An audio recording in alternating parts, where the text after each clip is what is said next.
ذرا انسانیت کو بیدار تو ہو لینے دو، ہر قوم یہ پکارے گی ہمارے ہیں حسین۔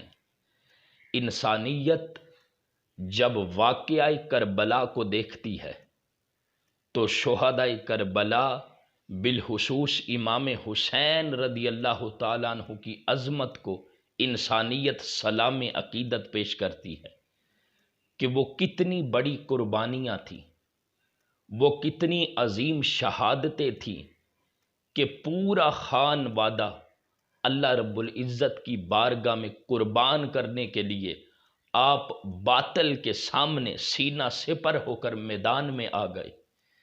وہ کون سی چیز تھی؟ وہ کون سا راز تھا؟ واقعہ کربلا کے پیچھے کون سا فلسفہ کار فرما تھا کہ امام علی مقام یہ سارا کچھ اپنی آنکھوں کے سامنے دیکھ رہے ہیں، یہاں تک کہ خود اللہ کی بارگاہ میں جام شہادت نوش کر لیا ہے؟ تو وہ کون سی چیز تھی امام حسین رضی اللہ تعالیٰ عنہ کے پکیزہ دل میں، قلب اطہر میں کیا تھا کہ آپ سب کچھ دیکھ کر اللہ رب العزت کی رضا پر راضی ہیں اور اللہ کا شکر ادا کرتے ہوئے نظر آتے ہیں؟ کون سی چیز تھی؟ اب قرآن مجید سے چند واقعات کے میں حوالہ جات آپ کو دے کر اصل بات کی طرف آنے لگا ہوں۔ یہ سن کر سارا فلسفہ کربلا آپ کو سمجھ آ جائے گا، بس تھوڑا سا وقت دے کر اس چیز کو آپ سماعت فرما لیں، اس کو سن لے آپ۔ دیکھیں اللہ رب العزت قرآن مجید میں ارشاد فرماتا ہے، ان اللہ علی کل شیء قدیر، بے شک اللہ تعالی ہر چیز پر قادر ہے، ہر چیز پر اللہ تعالی قدرت رکھتا ہے۔ جو چیز ناممکن ہو، بندہ یہ سمجھتا یہ نہیں ہو سکتا، جو چیز ناممکن ہو وہ اللہ رب العزت کی قدرت سے ممکن ہو جاتی ہے۔ مثال کے طور پر جو آگ ہے، یہ پہلی مثال دینے لگا ہوں، جو آگ ہے اس کا کام ہے جلا دینا۔ یہ نہیں ہو سکتا کہ کوئی چیز آگ میں جائے اور آگ اس کو نہ جلائے، آگ نے جلانا ہی جلانا ہے۔ لیکن جب اللہ کے نبی حضرت ابراہیم علیہ السلام کو نار نمرود کے اندر ڈالا گیا تو آگ بھی جل رہی ہے۔ آگ کا کام تو جلانا تھا، مگر آگ کے شعلے بھڑک رہے ہیں، آگ جل رہی ہے، اور اسی آگ میں حضرت ابراہیم علیہ السلام اللہ کی تسبیح کر رہے ہیں۔ اس لیے آگ کا کام جلانا تھا، لیکن آگ کے اندر حضرت ابراہیم علیہ السلام کا بچ جانا یہ بظاہر ناممکن تھا، لیکن اللہ رب العزت کی قدرت سے وہ ممکن ہو گیا۔ کیوں؟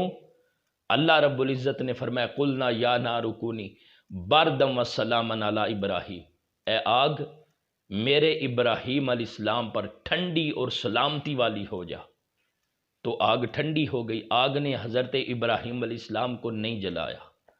اس کی فطرت میں یہ تھا کہ اس نے جلانا ہے، لیکن جو چیز ناممکن تھی اللہ کی قدرت سے وہ ممکن ہو گئی، اس لیے کہ اللہ ہر چیز پر قادر ہے۔ اب دوسری مثال، جو چھری ہے اس کا کام ہے کاٹنا۔ یہ نہیں ہو سکتا کہ کوئی چیز چھری کے نیچے رکھ کے کاٹی جائے اور وہ اس کو کاٹ نہ دے۔ تو حضرت اسماعیل علیہ السلام کے گلوے مبارک پر جب حضرت ابراہیم علیہ السلام چھری رکھ کر چلا رہے ہیں تو وہ کاٹ نہیں رہی۔ کیوں؟ چھری کی فطرت میں تو تھا اس کے ساتھ اگر کاٹا جائے تو کٹ جائے، لیکن نہیں کٹا۔ حضرت اسماعیل علیہ السلام کا گلوے نازک سلامت رہا۔ بظاہر یہ ناممکن تھا کہ چھری کے نیچے کوئی چیز رکھ کے کاٹی جائے اور وہ اس کو کاٹ نہ دے، لیکن اللہ کی قدرت سے یہ ممکن ہو گیا اور اس چھری نے نہیں کاٹا۔ خلیل کا حکم تھا کاٹ دے، لیکن جلیل کا حکم تھا کہ نہیں کاٹنا۔ تو ناممکن اللہ کی قدرت سے ممکن ہو جاتا ہے۔ تیسری مثال، طوفان جب آتا ہے، طوفان میں جو چیز بھی آتی ہے طوفان اس کو غرق کر دیتا ہے۔ سیلاب جب آتا ہے ہر چیز بہہ جاتی ہے، طوفان ہر چیز کو اپنے ساتھ بہا کے لے جاتا ہے۔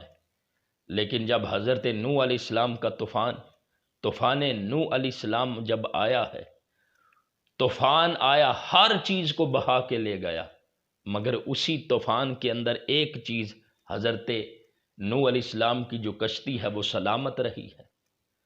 طوفان نے تو بہا کے لے جانا تھا لیکن وہ سلامت رہی۔ کیوں؟ جو چیز ناممکن ہو وہ اللہ کی قدرت سے ممکن ہو جاتی ہے۔ اللہ ہر چیز پر قادر ہے، قدرت رکھتا۔ چوتھی مثال، جب ابرہہ 900 ہاتھیوں کو لے کے آیا کعبہ کو گرانے کے لیے، تو چھوٹے چھوٹے ابابیلوں کے ذریعے سے ان بڑے بڑے ہاتھیوں کو مٹا دیا گیا۔ چھوٹے چھوٹے جانور سے بڑے بڑے جانوروں کو صفحہ ہستی سے محو کر دینا، یہ بھی اللہ رب العزت کی قدرت سے ممکن ہوا۔ تو جو چیز ناممکن ہو وہ اللہ کی قدرت سے ممکن ہو جاتی ہے۔ یہ 4 مثالیں میں نے آپ کو دی ہیں۔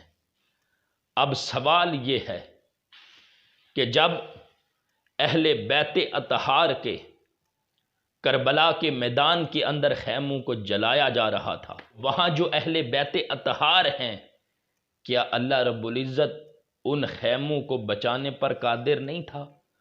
قادر تھا، مگر بچایا کیوں نہیں؟ پھر آگے حضرت اسماعیل علیہ السلام کا جو گلو نازک ہے، اگر وہ اس پر چھری کو رکھ کے کاٹا گیا تو اس نے نہیں کاٹا، تو وہ جو حضرت امام علی اصغر ان کا جو گلو نازک ہے، کیا وہ نازک نہیں تھا؟ گلو مبارک وہ نازک نہیں تھا؟ اس کو کیوں نہیں بچایا؟ بڑی بڑی شہادتیں ہو رہی ہیں، کیوں نہیں بچایا گیا؟ اب اگلی بات، جو کعبہ ہے اس کو بچایا گیا ہے چھوٹے چھوٹے پرندوں کے ذریعے سے، تو کیا جو اہل بیت اطہار ہیں ان کی عظمت، ان کی فضیلت کعبے سے کم تھی؟ ان کی بھی بڑی عظمت ہے، ان کا بھی بڑا مقام ہے، لیکن بچایا کیوں نہیں؟ نوح علیہ السلام کی کشتی کو طوفان کے اندر سلامت رکھا، تو آل پاک کو، اہل بیت اطہار کو یزید کے طوفان بدتمیزی سے کیوں نہیں بچایا گیا؟ انسان کے ذہن میں یہ جب سوال آتا ہے تو دوستان محترم، اب جو بات میں کرنا چاہتا ہوں، یہ ساری باتیں تمہیداً میں نے عرض کی ہیں تاکہ اگلی بات جو ایک ہی بات ہے آپ کو اس کی سمجھ آ جائے۔ کون سی چیز تھی؟ سارا کچھ تھا۔ اللہ رب العزت اگر بچانا چاہتا تو اس کی قدرت سے ہر چیز ممکن ہو جاتی ہے، ناممکن بھی ممکن ہو جاتا ہے، لیکن بچایا کیوں نہیں؟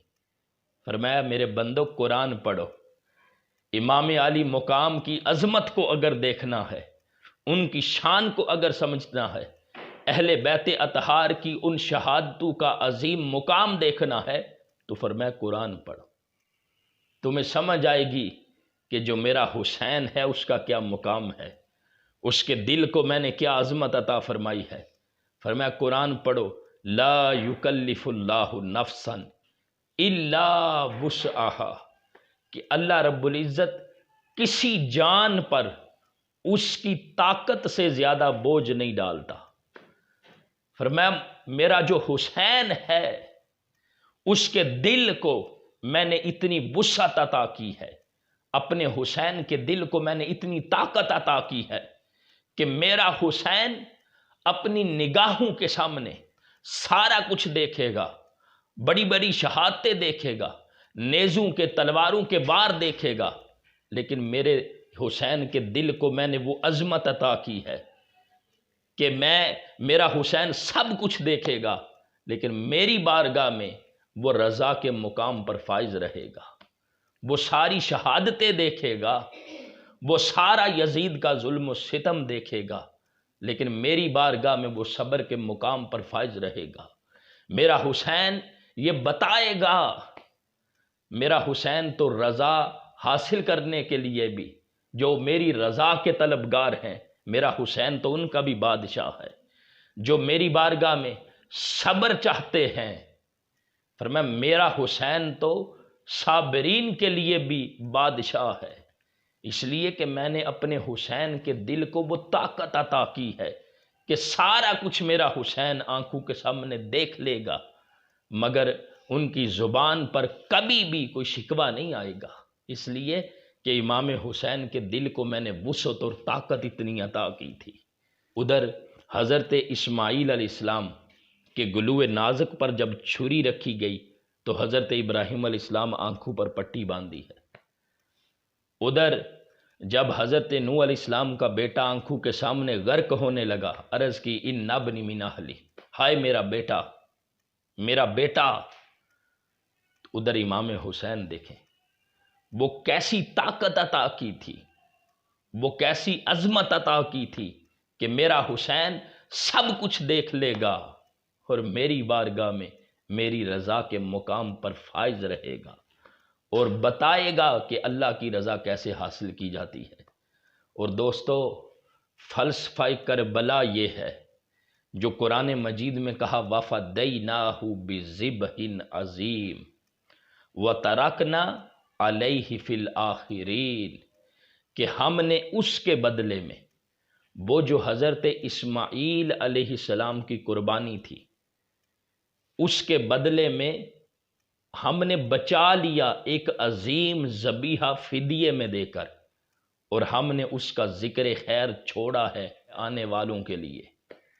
تو دوستان محترم، وہ جو قربانی تھی حضرت اسماعیل علیہ السلام کی، وہ اس کے بدلے میں جو عظیم ذبیحہ قربانی کے طور پر جس کو اللہ پاک نے اتنی وسعت، اتنی طاقت عطا کی تھی، وہ قربانی اور وہ شہادت امام علی مقام امام حسین کی شہادت ہے۔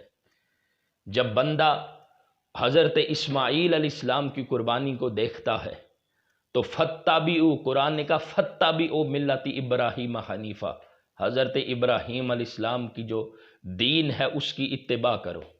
تو اگر حضرت اسماعیل علیہ السلام کی قربانی ہو جاتی تو ملت ابراہیمی پر، دین ابراہیمی پر عمل کرتے ہوئے ہر ایک باپ کو اپنا بیٹا اللہ کے راستے میں قربان کرنا پڑتا، تو کسی کے دل میں یہ طاقت نہیں تھی، کسی کے دل میں یہ وسعت نہیں تھی۔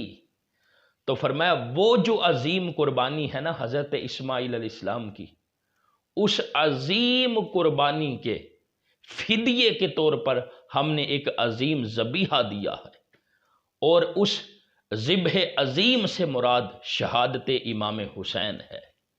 یہی فلسفہ کربلا ہے کہ امام علی مقام کے دل کو اللہ پاک نے وہ وسعت عطا کی تھی۔ اگر اللہ رب العزت چاہتا تو جو چیز ناممکن تھی اس کی قدرت سے ممکن ہو جاتی، لیکن امام حسین کے دل کو وہ طاقت عطا کی تھی کہ میرا حسین سب کچھ اپنی آنکھوں کے سامنے دیکھ لے گا، گوارا کر لے گا، اور میری بارگاہ میں حسین لوگوں کو بتائے گا کہ میرے رب کی رضا کیا ہے، رب کی رضا کو کیسے حاصل کیا جاتا ہے۔ میرا حسین میری بارگاہ میں رضا کے مقام پر فائز رہے گا اور رضا حاصل کرنے والوں کا سردار بنے گا۔ میری بارگاہ میں میرا حسین صبر کے مقام پر فائز رہے گا اور صابرین کا میرا حسین بادشاہ بنے گا۔ قربان جاؤں امام علی مقام کی عظمت پر، ذرا انسانیت کو بیدار تو ہو لینے دے۔ ہر قوم یہ پکارے گی ہمارے ہیں حسین، ہمارے ہیں حسین۔